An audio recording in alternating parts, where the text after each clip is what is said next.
Nós temos aqui uma lista de pessoas que nos honram, nos visitam hoje à noite. Severino, Maria José, Socorro, Dalva, Francisca, Maria Aparecida, Edmilson, Carlos, Arnor, Edivânia, José, Renata e Irene. São nossos visitantes, 2, 4, 6, 8, 10, 11, 13 pessoas. Poderiam levantar as mãos estas pessoas? Deus abençoe a vida de todos vocês. Maravilha, maravilhoso, maravilhoso. Eu até fiz menção na live de hoje e quero repetir, porque Paulo disse, depois de ter evangelizado a Ásia toda em 3 anos, disse: se tem alguém que ainda não conhece o Evangelho de Cristo, ele disse: eu digo isto para vergonha vossa. Isto depois de evangelizar a Ásia em 3 anos.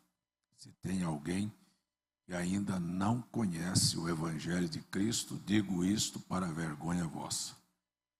Eu não estou, de alguma maneira, coagindo e nem, de alguma maneira, criticando ninguém, mas digo isso como um incentivo. E posso até ser mal entendido. Mas a Bíblia diz que quando um membro é honrado, todos são honrados. Eu tenho a felicidade de dizer que a irmã Irene é um dos grandes exemplos desta igreja. Grande parte destas pessoas são convidados dela. Agora, por que só a irmã Irene tem este dom? Ou tem esta habilidade, ou tem este compromisso? Você já imaginou se todos nós nos importássemos em trazer um visitante aqui? Mas não é interesse. Digo isto para vergonha vossa. Se alguém ficou ofendido, eu não posso dizer a você que você está certo na sua maneira de ser. Nós vivemos hoje, eu gosto de ponderar estas coisas. Às vezes sou mal entendido. Às vezes alguém pode achar que eu estou sendo duro, mas é a verdade. Nós estamos vivendo hoje deixa eu tomar este título da mensagem do irmão Brana: eventos modernos esclarecem as profecias. Eventos, aquilo que acontece no dia a dia, eles vão dar luz às profecias. Nós tivemos esta semana, acho que anteontem, o anúncio de um novo Papa. O Papa Francisco havia morrido e a Igreja Católica anunciou, creio que anteontem, um novo Papa. E a eleição deste novo Papa movimentou o mundo da mensagem, o mundo religioso, mas quero falar com especialidade o mundo da mensagem. Logo comecei a receber citação do irmão Brana a respeito de uma frase ou de uma colocação do profeta sobre este novo Papa, porque o irmão Brana fez menção na mensagem sobre o Espírito Santo, que Atos do Espírito Santo, e quando a eleição de um novo Papa acontecesse e aquele Papa fosse dos Estados Unidos, então nós teríamos uma abertura para dois acontecimentos que o irmão Brana diz ali. Primeiro, sobre a unidade dos verdadeiros cristãos. Segundo acontecimento, uma pressão movida pelo Concílio Mundial de Igrejas para haver uma grande perseguição. Qual é a visão, qual é a colocação que se tem logo de princípio? Eu já soube e alguém disse, agora tudo acabou. Não, isso não é verdade. Nós precisamos ter a capacidade de entender que nós estamos apenas com este indicativo, este Papa que é norte-americano, com a palavra do profeta, montando o início de um quebra-cabeça. Não é o fim, não chegou, não é o que as pessoas estão vendo, porque aquilo que eu estou pregando e defendendo há tempo, da necessidade de um avivamento, foi a primeira coisa que o irmão Branham colocou. E quando este Papa chegasse lá, haveria uma unidade. E o irmão Branham nunca foi separatista. Ele pregou muito contra as organizações que separaram e dividiram as pessoas. Ele foi contra o sistema, porque é o sistema que divide, mas ele nunca foi contra batista, presbiteriano, assembleiano, congregacional, adventista. O povo é bom, e ele disse, e Deus tem filhos em cada um desses sistemas. Então, quando ele faz o indicativo e diz que haverá uma unidade, isto desmonta completamente o sistema separatista de que, se você não tiver congregado comigo aqui dentro do tabernáculo, você está perdido. Isso é falso. O irmão Branham não creu nisso.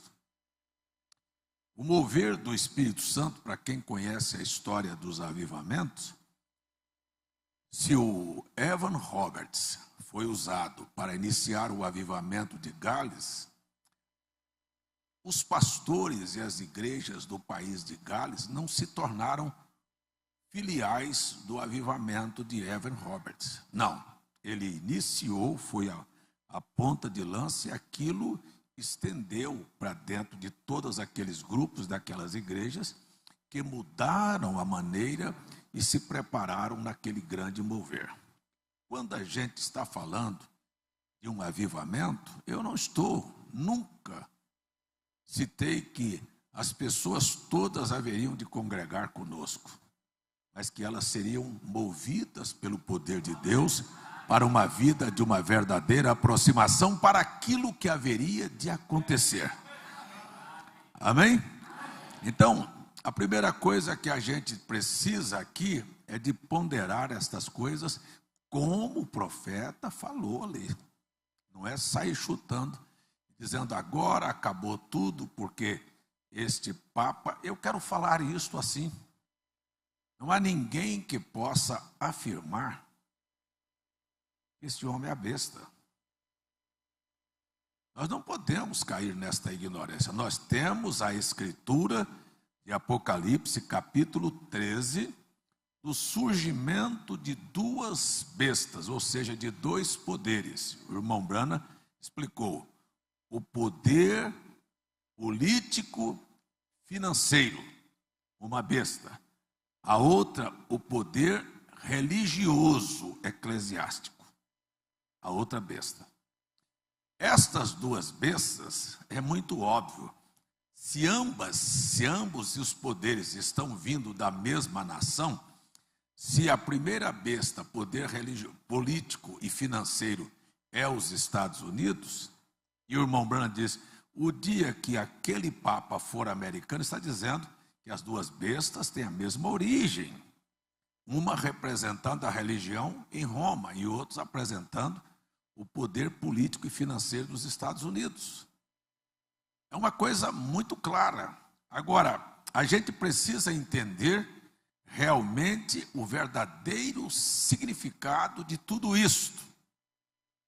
Ora, quando estas coisas estiverem funcionando, a primeira coisa que a gente tem que entender, O que é que a primeira besta fará para dar poder à segunda besta? O que é que vai acontecer no mundo, na política e nas finanças? A primeira coisa que a gente tem que entender é isso. Então, hoje nós temos cidadão ao lado do presidente americano que, eleito agora há 100 dias atrás, disse para o povo, primeira coisa, os Estados Unidos voltará a ser os Estados Unidos, ou seja, nós vamos voltar a ser a maior potência econômica e financeira do mundo. Nós nascemos para isso, e é verdade, o irmão Branham disse que foi assim, eles nasceram para isso. Disse, a esquerda que esteve no poder lá, acabou de sair, só fez bagunça, mas ele disse, eu não vou fazer um governo como eu fiz. Eu não estou falando um pouquinho disso, porque isso é um evento moderno. Isso é um esclarecimento de profecias. Então, eu não vou fazer um governo como eu fiz no governo passado. Conversei muito e agiu pouco.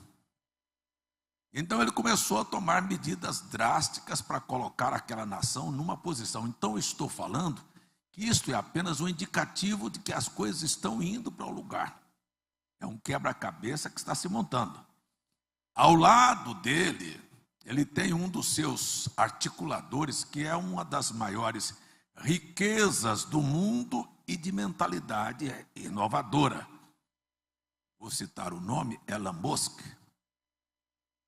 Revolucionou a ciência no sentido da tecnologia espacial. Revolucionou no sentido da tecnologia de carros, e está revolucionando naquilo que se prepara para um alinhamento de poder financeiro no mundo, que é a mudança do conceito do dinheiro, do papel, do dinheiro físico, para moedas virtuais. E esta moeda virtual é que vai dar a base para que tudo aconteça e não poder comprar ou vender e todas essas coisas que virão quando isto estiver na hora de cumprir esta parte. Agora é hora de cumprir as primeiras partes. Vocês estão me entendendo? Então é hora de se montar o quebra-cabeça agora, no princípio. Então, do lado dos Estados Unidos, que agora começou, e tudo parece muito coincidência, isto tem 100 dias que o Trump assumiu. E depois de 100 dias, o outro americano, falando, cumprindo aquilo que o irmão Branham previu, também assumiu. Eles estão assumindo juntos. O Trump tem um papel, e este outro tem outro papel. Este, ao assumir, tem que se mudar o nome e o indicativo para onde ele quer conduzir o poder religioso. É por isso que, ao assumir, ele deixa o nome de nascimento de registro dele e assume o nome de um papa, que foi anterior a ele.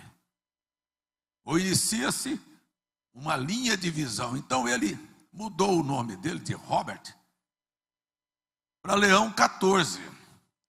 Ou Leão XIV. Por quê? Porque o Leão XIII foi aquele que o antecedeu lá, que foi um papa lá no século XIX, e que tinha uma linha de pensamento. Então, quando eles vão buscar o perfil do Leão XIII, encontra um homem conciliador. Preste bem atenção. Levou a igreja a um grande concílio. Então veja que está dentro do que o profeta falou sobre o concílio mundial de igrejas, que vai se unir para uma finalidade. Então esse homem tem uma característica, e ele inicia dizendo, eu sou filho de Agostinho. Quem foi? Quem foi Santo Agostinho de Hipona? O profeta vem e diz, foi um homem que recebeu a oportunidade de ter o Espírito Santo e rejeitou. E quando rejeitou a oportunidade de ter o Espírito Santo, se tornou o pai da Inquisição.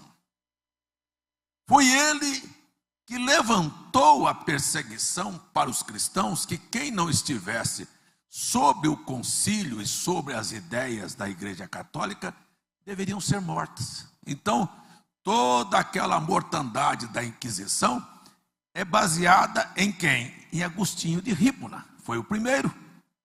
É isso que ele era. E por que este homem assumiu o nome de Leão XIV e diz que é filho de Agostinho? Porque ele veio neste propósito do Concílio Mundial de Igrejas, e quem não se submeter àquilo, então terão as penalidades que estão no livro de Apocalipse. E serão perseguidos e mortos e proibidos até de comprar e vender. Muito bem, mas por que eu estou dizendo isso? Para desmistificar a ideia que tudo acabou. Não, nós estamos vendo simplesmente o quebra-cabeça montando e as profecias se alinhando para se cumprir. E isto só vai acontecer depois de Deus ter cumprido o seu propósito. Porque a princípio eu quero dizer que a noiva não estará na terra quando o primeiro poder der o segundo poder para este outro. Quando os Estados Unidos apoiaram o poder religioso para cumprir aquilo, ele não estará mais aqui, a noiva não estará mais aqui. Porque, primeira coisa, vou voltar aqui, para quem não entendeu, Deus vai fazer um avivamento. A primeira coisa que vai acontecer. A primeira coisa que vai acontecer. Eu queria que vocês parassem comigo aqui. Ei, Deus não é trouxa. E vai ficar de braços cruzados e vai ver o anticristo agir e a besta tomar poder e fazer o que quer. E ele ficou de braços cruzados e não fez o que ele fez. E a obra de Cristo que nós vamos reviver aqui, que foi a morte dele no Calvário, que amou o mundo de tal maneira que deu seu Filho, para que todo aquele que nele crê não pereça, mas tenha a vida eterna. Deus não fará aquilo vivificar. E ele ficará assistindo e vendo as multidões, sabe, sendo perseguidas e mortas e tratadas pela besta, e Deus ficou com o braço cruzado. Eu quero dizer para você que a minha Bíblia diz que os reinos do mundo vão voltar a ser de Deus e do seu Cristo. E que o poder da obra do Calvário, se você quer acreditar, a obra que Jesus fez no Calvário é muitas vezes superior a tudo que o diabo propõe fazer. Porque o diabo propõe matar, roubar e destruir, mas ele veio, Jesus, para desfazer as obras do diabo. Então, antes que ele consuma o seu plano, Deus vai consumar o dele.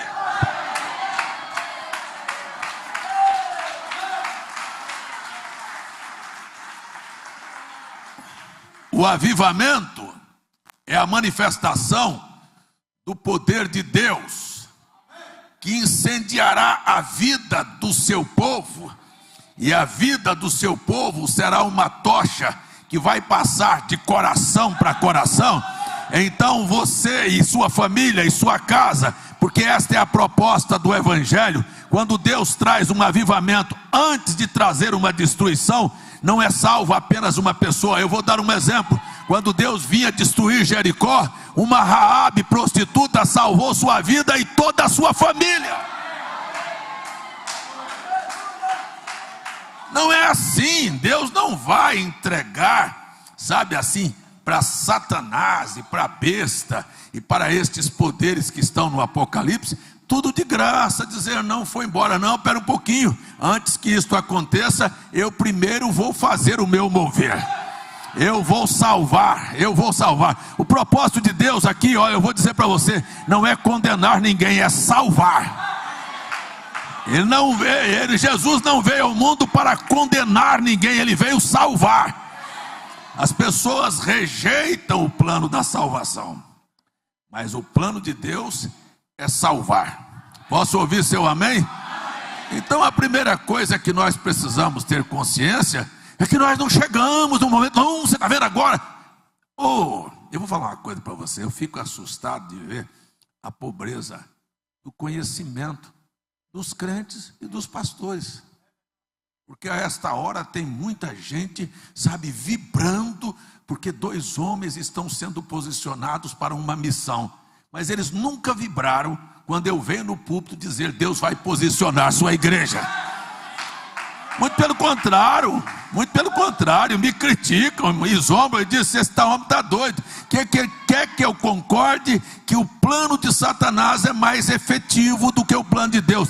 E este plano das bestas do Apocalipse estão lá porque Deus mostrou para João como seria, mas primeiro Deus mostrou também o que é que ele vai fazer. Ei, eu estou dizendo para você que vai haver um grande mover de Deus e que Deus vai fazer acontecer o que nunca aconteceu na terra. A promessa é esta: eu novamente abalarei os céus e a terra antes que venha o grande dia do Senhor. Agora, eu fico implicado e às vezes as pessoas acham que eu estou sendo duro. Quando eu disse à irmã Irene, estou dando um exemplo, ela tem no coração o desejo de ver alguém ser salvo. Mas eu fico admirado de ver que as pessoas não têm esse desejo. Por que não tem esse desejo? Desculpem, porque estão exatamente no mesmo propósito. Vocês lembram de uma música antiga do Roberto Carlos? Me aqueça neste inverno e o resto vai para o inferno.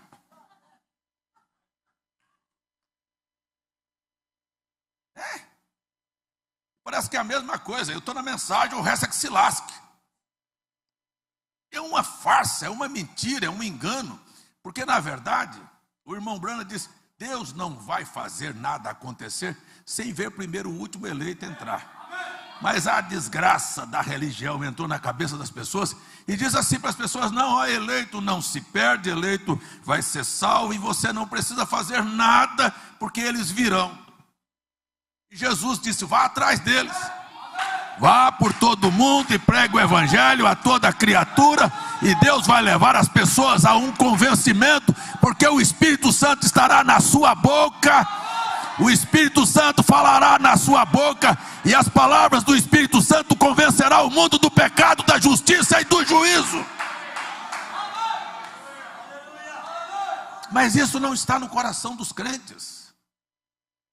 É mais fácil então aceitar a teologia, não é? Isso é teologia, falando de Deus, do conformismo. Você quer saber de uma coisa? Eu sou eleito e você não é. Eu sou salvo e você não é. Deus aceitou o meu culto e não aceitou o do outro da esquina. E o que você fez para mudar isso?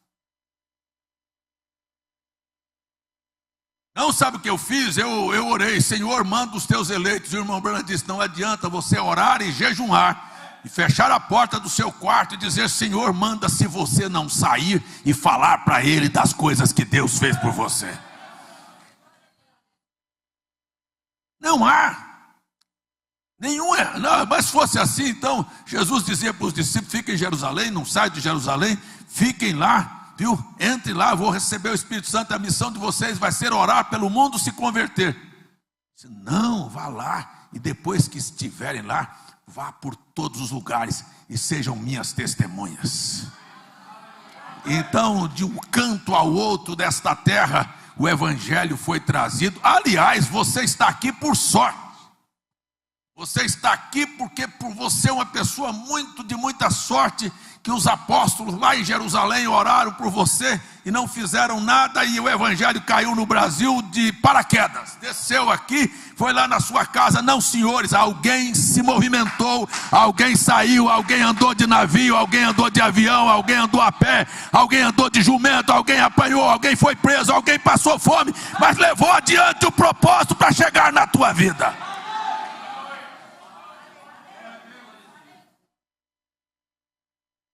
Nada é fácil, nada é simples. Eu gosto do irmão Branham. Ele disse: se quer saber de uma coisa, pode ofender quem quiser ficar ofendido.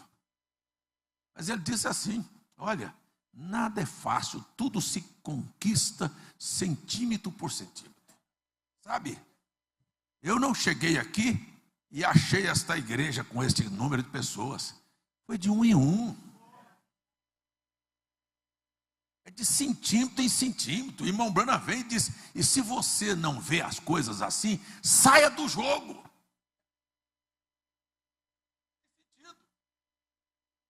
O sentido é que nós estamos aqui fazendo um papel. E eu falei na live, e Alguém ficou ofendido. Alguém achou que eu estava sendo duro. Mas é a verdade. É a verdade. O povo não se interessa nem por aquilo que tem. Vamos estar na live comigo? Cadê o povo? Acha ruim. Mas eu sei o peso que está nas minhas costas. Eu sei o que eu estou fazendo. E eu sei que é minha missão falar, e chamar, e insistir, e brigar. Sabe? Não adianta. Eu não vou simplesmente fazer live, porque a maioria que estavam lá são irmãos que não tem nem coragem de pegar um link e mandar pronto, lá assim, ó, mandar para um visitante. Mas pastor, mandei, mas não veio, não assistiu, não fez. E por que não mandou de novo? E não mandou de novo, e não mandou de novo, e não mandou de novo. E eu dei o exemplo de um carro que estava atolado, e eu já passei muitas ocasiões. Quem é que já teve carro atolado na sua vida aqui? Você não tira ele da primeira vez, não. É um empurrão, é de baixo, é na lama, é com a mão ferida, é colocando pedra, é levantando macaco, e quando você vai, rompe um palmo, volta de novo, começa de novo. Eu quero dizer que se fosse para desistir, eu já tinha desistido há muito tempo, mas eu ainda estou aqui. E vou continuar chamando você para despertar e acordar. Acorda, tu que dormes, levanta-te dentre os mortos, Cristo vai te esclarecer.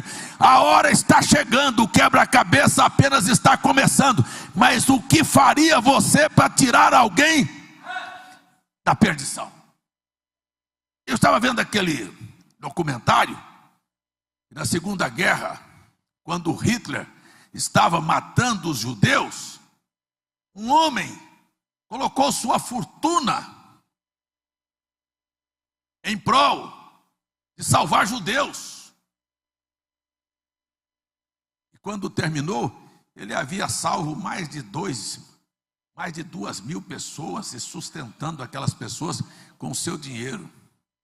Mas depois que terminou, ele caiu em um choro profundo, um arrependimento enorme, porque depois de ter dado tudo para salvar a vida de uma nação, ficou ainda um anel de estimação que ele não teve coragem de vender. Ele disse consigo: se eu tivesse vendido este anel, daria para ter salvo mais algumas pessoas. Mas quando não temos sentimentos, não importa se o nosso companheiro, vizinho, irmão vá para a perdição. O importante é que eu estou salvo. Este nunca foi o sentimento de Cristo. Esta é a grande verdade. A igreja precisa se mover. Não adianta, a igreja precisa se mover. Um verdadeiro coração de um eleito, ele está ardendo para ver alguém se salvar, alguém sair fora. Não é apenas orar, não, ele vai orar, mas ele vai colocar sua boca, sua vida como instrumento do Espírito Santo. A pergunta é esta: tem alguém que se candidata a ser instrumento do Espírito Santo aqui, para ser usado para ajudar alguém a sair fora?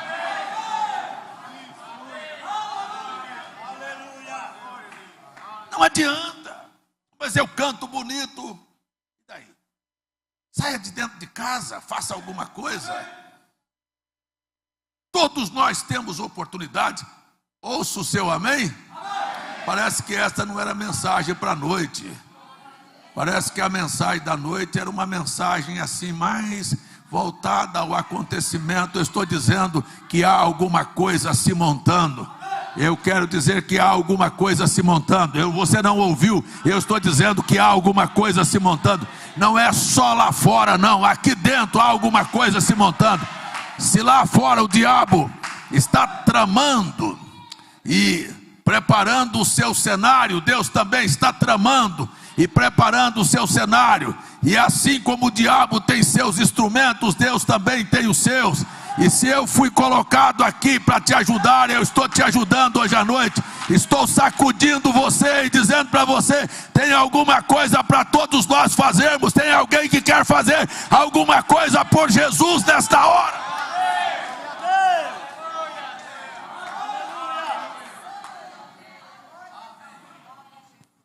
Nosso conceito de religião é um conceito falido. Nosso conceito de fé e dizer que somos da mensagem, isto é o maior dos enganos do mundo. Porque o profeta William Branham não agiu assim. Ele nunca fez separação entre batistas e pentecostais, trinitarianos e unicistas, mas nós fizemos. Nós fizemos, eu estou dizendo de mim. Sabe que o conceito da fé está completamente de cabeça para baixo. Se a gente parasse um pouquinho aqui, tem alguém que quer ser honesto aqui hoje à noite?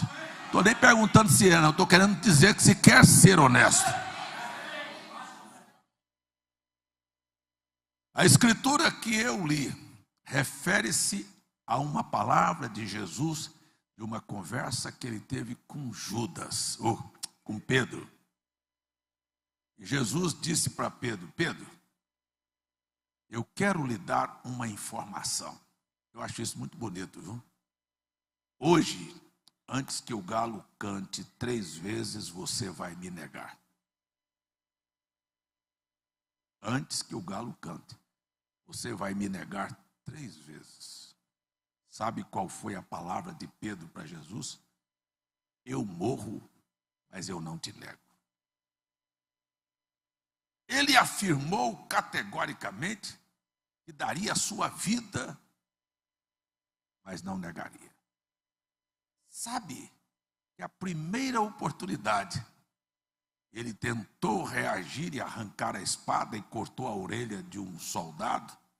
E Jesus olhou e disse: não é assim que se resolvem as coisas. Aquele que fere com ferro será ferido. É hora de perdão. Amém. Amém. Glória a Deus. Ele estava ensinando um outro lado de uma fé que o povo não conhecia. Talvez seja o meu, o seu. E Pedro afirmou que não negaria. E Jesus disse: eu vou lhe contar uma coisa agora. Eu vou lhe dizer que o diabo pediu para se andar com você. Mas eu roguei por você.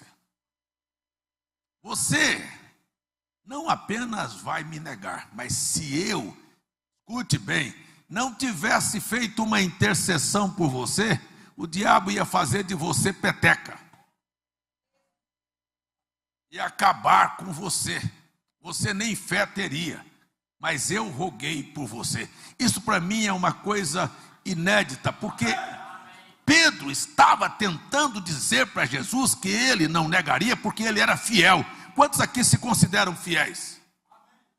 Quem aqui se considera fiel? Você não aguenta a primeira pressão.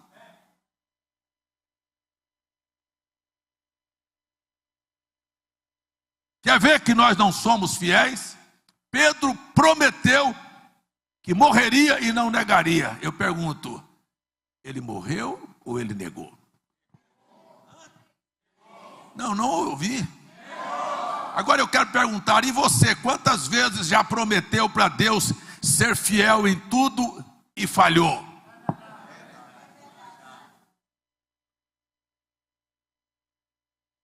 Então você não é fiel. Você não é fiel. Você não pode dizer, eu sou fiel. Você é uma pessoa que na primeira oportunidade, eu quero dizer para você aqui, ninguém aqui foi colocado com o risco de morrer. Uma circunstância, um problema, uma dificuldade, um desafio e você já negou. É ou não? É ou não? Então qual a fidelidade nossa? Mas como Jesus trata com aqueles que não cumprem o que falam? Nós fomos ensinados pelos nossos pais. Todas as vezes que você fazia traquinagem e errava, o que seu pai e sua mãe faziam com você? Era ou não? Era ou não? E todas as vezes que você falha, o que é que você espera receber de Deus? Uma surra, um castigo, uma praga. A religião diz que nós somos ser tratados assim, que Deus trata com a gente assim, mas Jesus mostrou que Ele não trata com os errados e ignorantes assim não, que Ele, muito pelo contrário, ao invés de te dar uma surra e um castigo, Ele está com o braço aberto para te receber.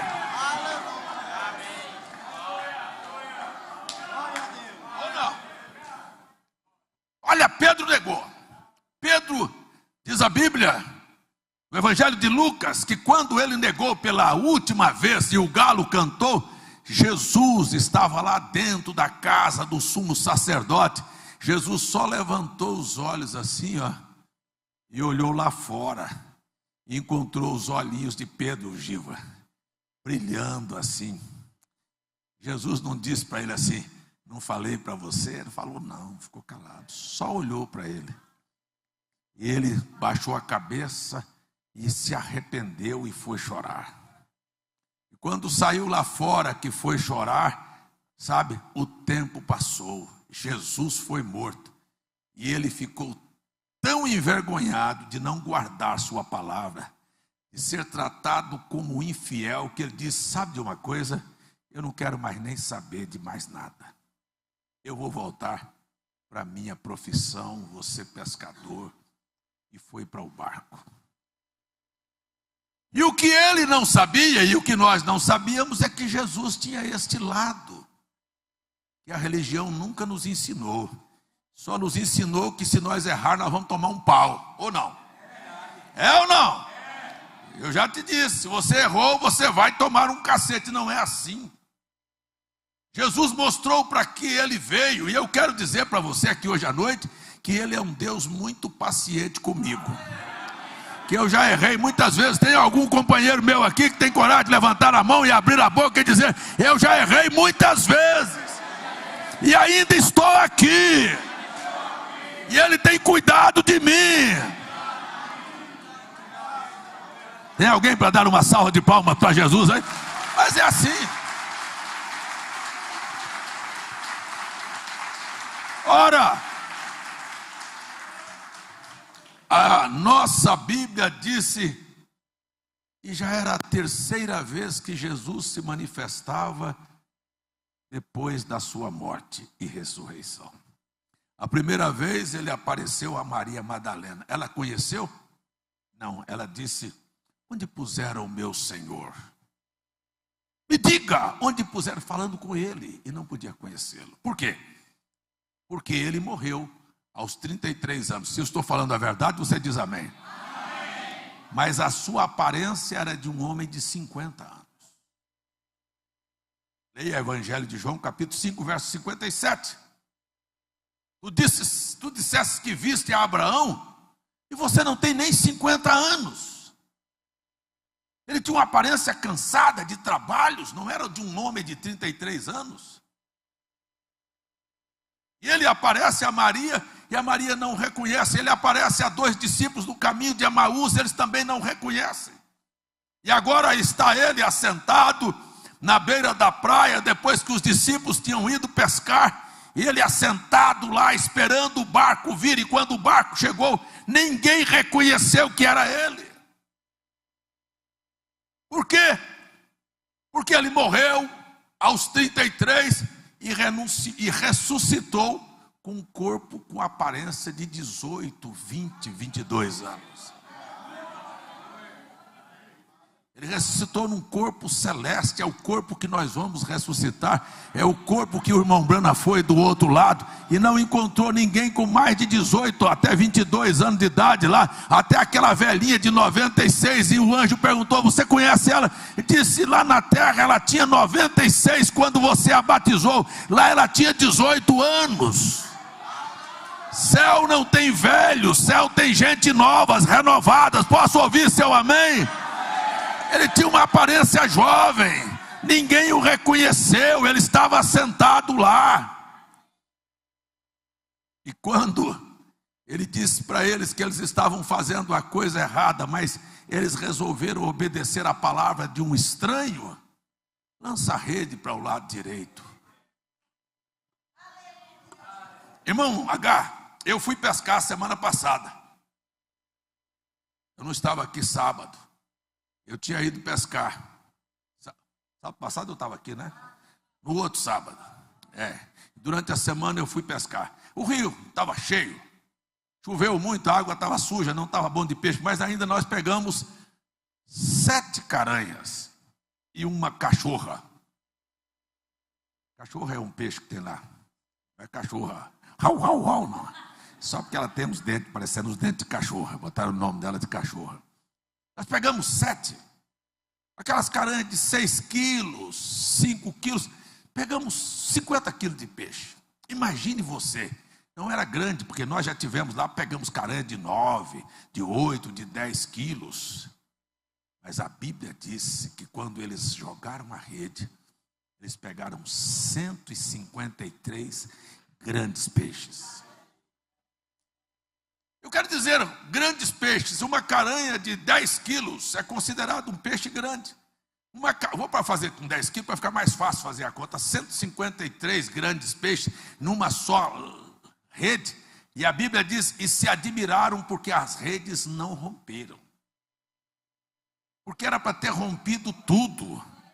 Porque 153 grandes peixes era para pesar no mínimo 1,5 toneladas. No mínimo 1.530 quilos de peixe. E todo mundo assustado. E aí João olhou e disse para Pedro, é o Senhor. Ninguém é capaz de fazer uma coisa desta, se não for o Senhor, é Ele. Eu quero gritar aqui hoje à noite, se tiver alguém que tem coragem de gritar, diga, Ele ressuscitou, o Senhor está aqui.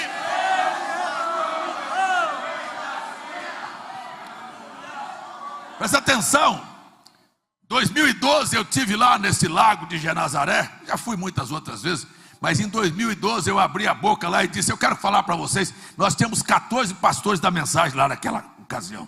Eu disse, eu quero falar para vocês que eu não concordo em pregar a história da Bíblia.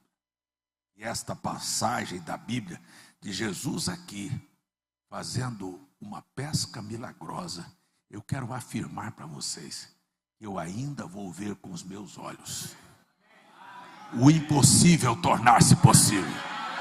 Eu estou pregando o avivamento porque eu sei que aquilo que não foi possível fazer, Deus vai fazer acontecer de uma maneira grande e extraordinária. Eu não sei se tem alguém aqui que concorda comigo, mas nós vamos para um momento extraordinário antes dele se revelar que é Ele.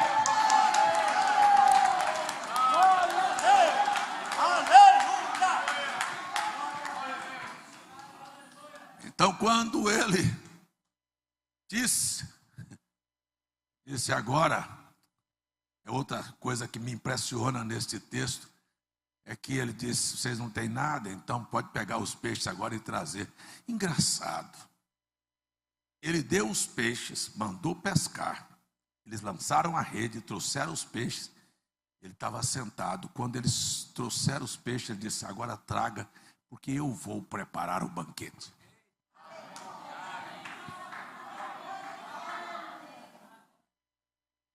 Já pensou o que é Deus descer do céu para preparar comida para você? Já pensou o que é Deus descer do céu para dar alimento para você? Você já pensou o que é Deus descer do céu para dar a vida por você? Você já pensou o que é Deus ficar pobre e fazer você rico, hein? Você já pensou o que Ele se fez nu para vestir você da sua nudez? Você já pensou nas grandes coisas que Ele quer fazer por você?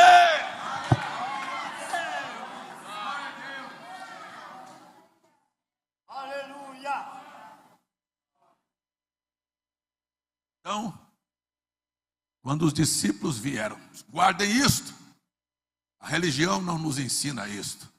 Quando os discípulos vieram, ele tinha a comida pronta, esperou eles comerem. Aí olhou para Pedro e disse, você é um safado, você é um inútil, você é um covarde. Você me negou. Falou? Não. O que foi que ele falou? Pedro, você me ama? Tem alguém aqui que já falhou? Tem alguém aqui que já falhou? Tem alguém aqui que já falhou? Tem alguém aqui que já negou Jesus com a sua atitude? Deixa ele perguntar para você: mas você me ama? Tem alguém aqui que já errou, mas que quer abrir a boca e dizer: eu amo a Jesus? Eu te amo, Senhor Jesus, com todas as minhas falhas e fraquezas. Grite aí: mas eu te amo, Senhor.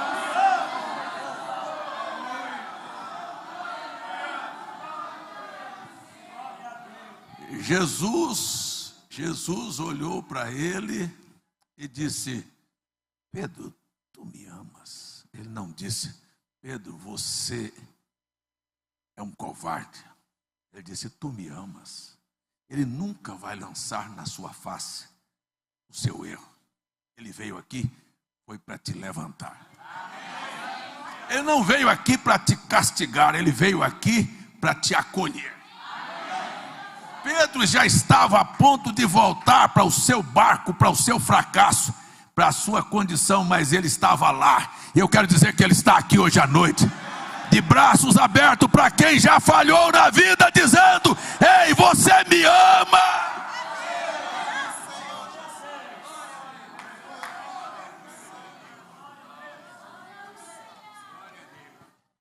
Quando Pedro disse: sim, Senhor, tu sabes que eu te amo, ele olhou para Pedro e disse: continue sendo pastor, apacente as minhas ovelhas.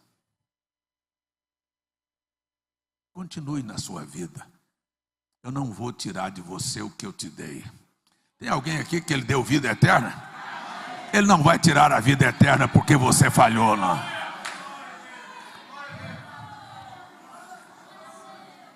Ele disse para Pedro, não apenas havia salvação para Pedro, mas ele falou para Pedro, São Mateus 16, eu dou para você as chaves do reino dos céus.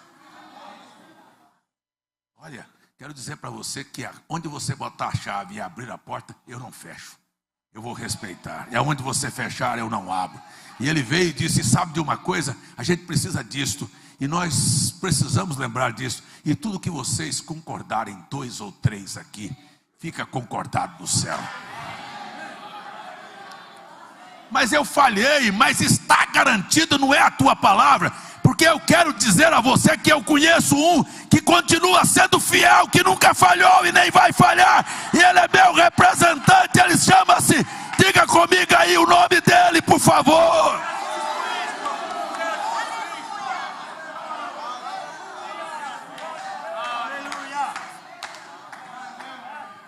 Quer saber de uma coisa? Vou falar uma coisa aqui que precisa de ser filtrada, mas é verdade. Ele não vai te castigar, porque o castigo que você merecia, ele já levou lá na cruz.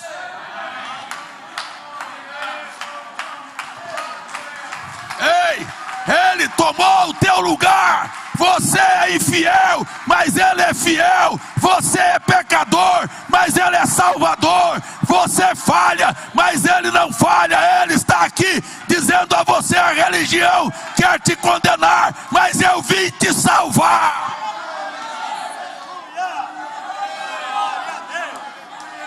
Alguém para dizer amém aí? Assim. Assim é. E ele perguntou isso 3 vezes para Pedro. E Pedro disse: Senhor, tu sabes todas as coisas. E ele não mudou nem um momento. Ele disse: então siga a sua missão e apacente as minhas ovelhas. Você sabe o que ele estava dizendo? Sabe o que ele estava dizendo? Aquilo que Paulo disse, em outras palavras, na carta aos Hebreus, capítulo 5. Todo sumo sacerdote tomado entre os homens é constituído em favor dos homens para apresentar dons e sacrifícios pelo pecado dos errados e ignorantes, porque ele mesmo também é errado e ignorante.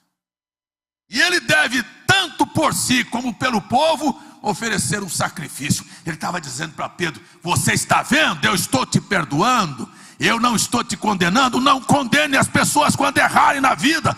E eu quero dizer, quando você vê um irmão errar aqui, não fique colocando o dedo e apontando para ele como se você não errou, porque você não garante o que fala. Aprende a respeitar a fraqueza, e aquele Jesus que te perdoou vai perdoar teu irmão também.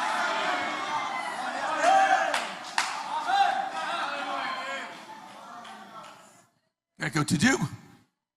Posso falar? Posso? Não existe ninguém melhor do que ele. Gosto do irmão Bruno aqui dizer assim: eu não sou melhor do que aquele bêbado que acabou de se converter. Você não é melhor do que ninguém. Você tem a misericórdia de Deus sobre a sua vida. Eu queria que alguém que é agradecido pelo perdão aplaudisse Jesus pela paciência, pela bondade, pela misericórdia que está sobre a sua vida hoje à noite.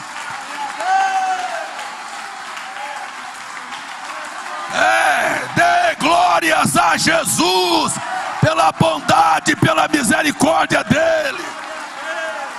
Ele estava ensinando o que é o Evangelho.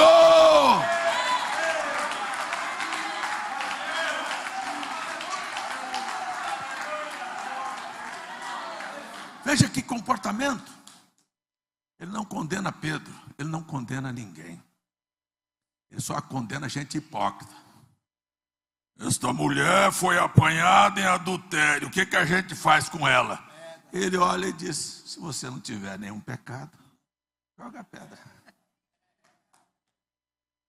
Se tiver nenhum pecado, fale do seu irmão, atire a pedra. Se ele nunca foi paciente com você, seja impaciente com alguém que errar.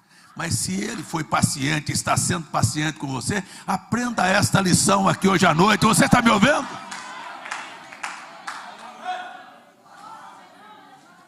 Que comportamento tem Cristo?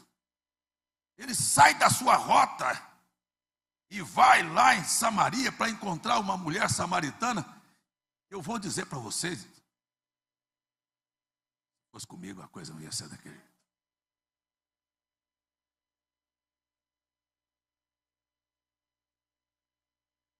Trava uma conversa e termina dizendo: vai chamar teu marido. E ela disse: mas eu não tenho marido. Ele olhou para ela e disse: gosto de gente que fala a verdade.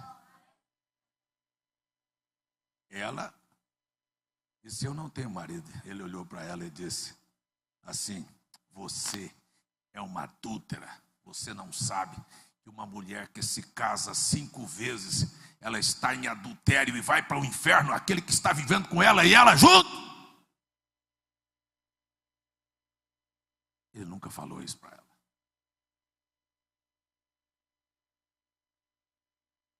Ele olhou para ela: você disse a verdade. Você teve 5, o que você tem não é teu, mas a salvação está batendo na sua porta. Olha só, eu quero te dar uma água que vai matar tua sede.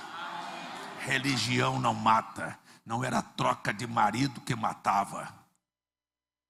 Mas ela teve uma oportunidade. Então eu quero só lembrar a você que o Evangelho apresentado por Cristo não tinha nada a ver com o que nós estamos vendo. Sempre é o Evangelho da oportunidade, da graça, do perdão, da misericórdia. Isso não faz você viver vida suja. Isto faz você ser agradecido. Cada uma daquelas pessoas que foram agraciadas por Deus, eu queria perguntar: você acha que o Pedro voltou a traí-lo? Ou você acha que a mulher voltou a arrumar outro macho? Não, ela estava agora diante de uma fonte de vida. Eu quero só falar para você: Deus está tendo paciência com cada um de nós, com as nossas falhas e os nossos erros. Mas a hora que você realmente encontrá-lo, sua vida vai mudar e não haverá desejo de você errar de jeito nenhum. Você está me ouvindo? Não haverá desejo de você errar de maneira alguma. Tem alguém que quer gritar: me ajude a acertar?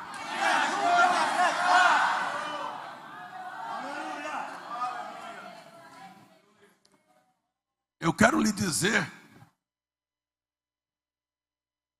se não fosse Cristo e a sua intercessão, não haveria uma só pessoa salva. Uma só. Você está me ouvindo? Porque ele morreu, derramou seu sangue, pagou o preço do nosso pecado. Aí disse: eu já morri, eu já dei oportunidade para eles, agora o negócio é com eles. Eles vão ter que dar seu pulo. Ele sabia que você ia falhar. Ele sabia que você ia errar. Mesmo não querendo, ele sabia que você ia errar. Ele pegou o seu sangue e colocou no céu, no trono da misericórdia. Sabe para fazer? O que? Fazer intercessão por você. E cada vez que você falhasse aqui, ele estaria lá dizendo: falhou, mas se arrependeu, e eu estou aqui para perdoá-lo.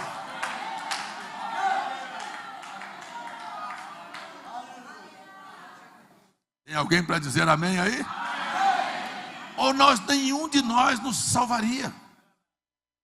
Por que que ele tem um trono no céu quando ele já pagou o pecado e tinha derramado seu sangue para redimir todos os eleitos? Porque ele jamais vai lançar em seu rosto as suas falhas, ainda que o diabo lance diante dele as suas fraquezas e falhas, ele nunca lançará uma falha sua na sua face. Cada vez que o diabo tentar te acusar, ele vai dizer para Satanás: você está tentando me mostrar o que ele fez, eu vou lhe mostrar o que eu fiz por ele.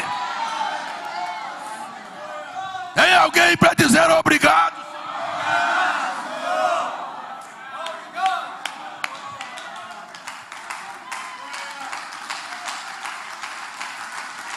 Glória a Deus. Ei, acho que essa igreja está meia morta. Glória a Deus. É maravilhoso pensar na paciência e na bondade de Deus. Se não fosse o Senhor, quero dizer a você, dê uma olhada na história da sua vida, de quantas falhas você já cometeu. E hoje à noite, se eu disser para você, ele está olhando e procurando defeitos na sua vida. E disse o profeta, no quarto selo, e não encontra nem cheiro de pecado em você. Sabe o que disse Deus através do profeta Isaías? Que seus pecados podem ser negros, mas ele os transforma em mais brancos do que a branca neve. Sabe que ele disse que assim como o Oriente está distante do Ocidente, ele pegou os seus pecados e distanciou-se da sua vida. Eu quero dizer a você hoje à noite que se eu não fosse batizado, eu pediria o meu batismo em nome de Jesus. Se eu ainda não tivesse sido perdoado, eu diria: Senhor, me perdoe, me dê uma chance aqui hoje à noite. Eu não quero dizer para você: aceita Jesus, não. Eu quero dizer: abra a tua boca. Você que talvez esteja aqui me visitando e precisa ser perdoado porque já errou, diga: Senhor, me receba, me perdoe. Me receba, me perdoe. Senhor, interceda por mim. E se você está aqui, é um crente, diga para ele: Senhor, interceda por mim cada dia. Todo dia renove a sua misericórdia na minha vida. Não deixa eu ser consumido, não. Eu quero uma renovação. Tem alguém aí que quer?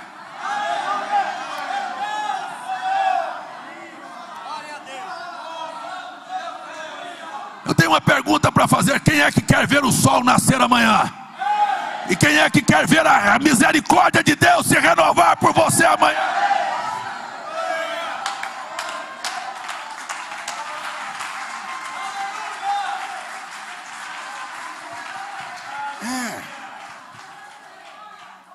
É isto.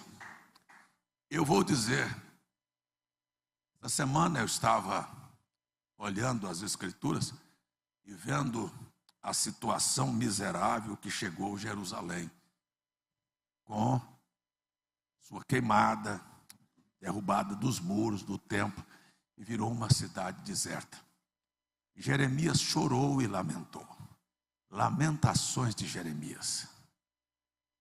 Ele falou sobre aquela condição miserável. Quando ele falava, da condição miserável que estava Jerusalém. Ele disse: e a razão de não ter sido consumida completamente foi porque as misericórdias do Senhor se renovam a cada manhã. Qualquer que seja o problema da sua vida, o diabo bem que gostaria de ter exterminado com você, com a sua fé. Mas deixa eu lhe dizer uma coisa aqui hoje à noite, talvez isto te ajude. E se te ajudar, não tenha vergonha de dar um pulo desse banco, ficar em pé e dar glória a Deus, não. Mas Jesus orou por você.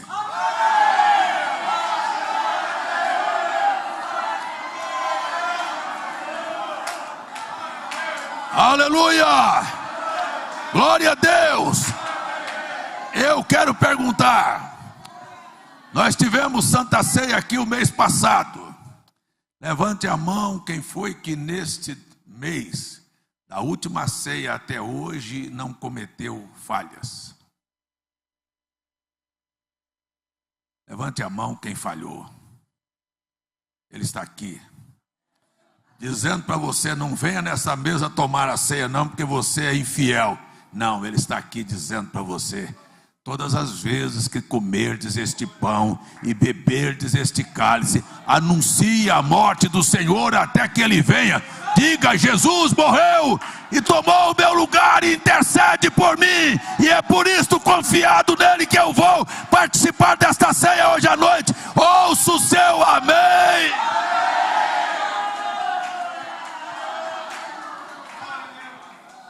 A denominação disse: você não pode tomar a ceia. Paulo disse: examine-se o homem, como você examinou. Tem alguém que errou aí? Hã? Tem certeza? Levante a sua mão, você que sabe que errou. Examine-se o homem a si mesmo. E aí Paulo disse: deixe de tomar a ceia. Ele disse: não, tome a ceia. Maior é o que Jesus fez do que as falhas que você cometeu.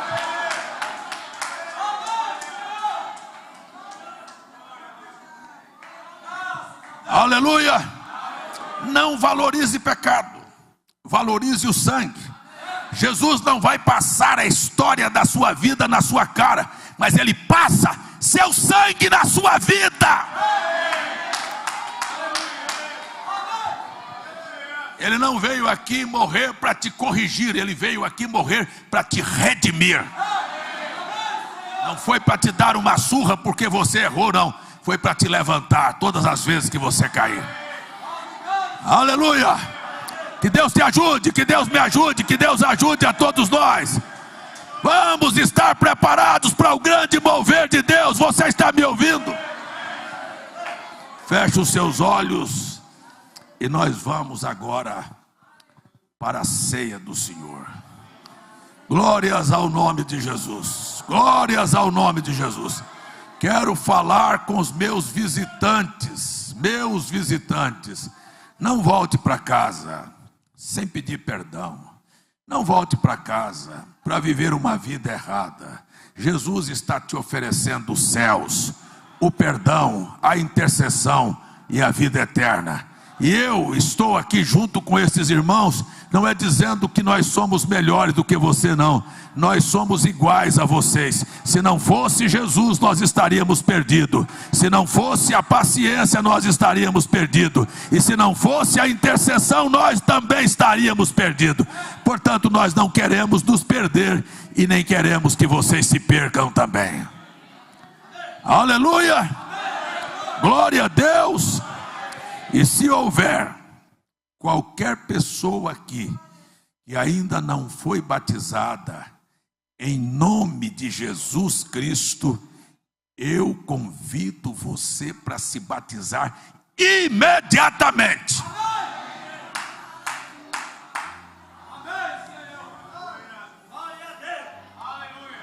Não volte para casa sem ter tomado a decisão para dizer: eu sou de Jesus, eu carrego o nome de Jesus na minha vida. Aleluia! Eu fui perdoado, eu reconheço que eu já errei, mas Ele me deu a oportunidade de sepultar o meu passado e começar uma nova vida em Cristo Jesus. Aleluia. Glórias ao nome do Senhor. Parece que você nem se interessa por isso, não é, irmão? É, irmão, você não se alegraria de ver pessoas sendo batizadas em nome do teu Salvador?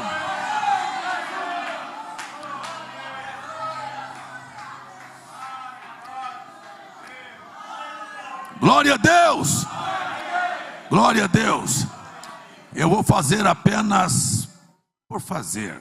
Tem alguém que quer aproveitar esta oportunidade? Quem sabe já veio aqui outros cultos e dizer: pastor, eu quero me batizar. Se você quiser, pode vir aqui na frente. Eu vou orar com você, com o meu coração. A igreja vai orar com você, com o coração. Aqui tem uma senhora vindo aqui chorando. Tem mais alguém que quer vir aqui à frente? Tem mais alguém? Tem mais alguém que está nos visitando, quer se batizar em nome de Jesus? Tem mais alguém aí? Não fica com vergonha não.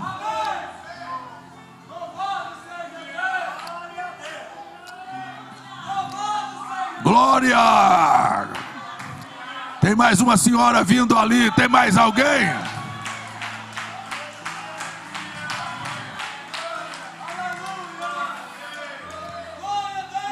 Tem mais alguém que quer vir? Não precisa ficar com vergonha. Tem mais alguém que quer vir dizer: ei, eu quero ser perdoado por Jesus, eu quero o céu, Jesus morreu para me salvar e eu não vou ficar fora desta oportunidade não. Levante a sua mão e abra a sua boca e diga: Jesus abençoe estas vidas. Abra a sua alma e diga: Jesus perdoe os pecados dessas pessoas. Aqui mais uma mocinha vindo, aqui mais uma moça vindo também. 3 pessoas aqui, ó. Aleluia. Glória a Deus. Perdoa, Senhor. Ajuda, Senhor. Fortaleça, Senhor. Segure, Senhor. Interceda por ela, Senhor. Glórias ao nome de Jesus. É assim que eu oro, que essas pessoas encontrem o caminho da vitória e que a vida seja mudada pelo poder do teu nome, Senhor Jesus. Amém. Amém. Deus te abençoe, minha filha. Deus abençoe a senhora, minha irmã. Vê? Batiza logo amanhã, batiza logo sábado, não fica esperando para 25 não. Deus abençoe vocês, podem voltar para os seus lugares. Glória a Deus. Tem alguém para dar um glória a Deus aí?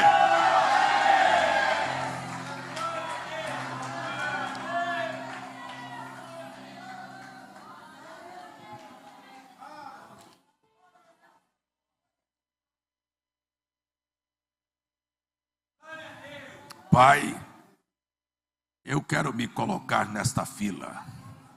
Se tiver alguém, também diga: nesta fila de quem o Senhor perdoa, de quem o Senhor tem paciência, de quem o Senhor está ajudando. Por favor, não se esqueça de mim, Senhor. Aleluia. Mesmo com as minhas fraquezas e falhas, ajuda-me a chegar, Senhor. Eu não quero ficar, em nome de Jesus. Aleluia. Abençoe a todos os meus irmãos aqui hoje à noite. Que estas palavras tenham ajudado a vida deles, no nome de Jesus Cristo. Amém. Aleluia. Glórias ao nome do Senhor.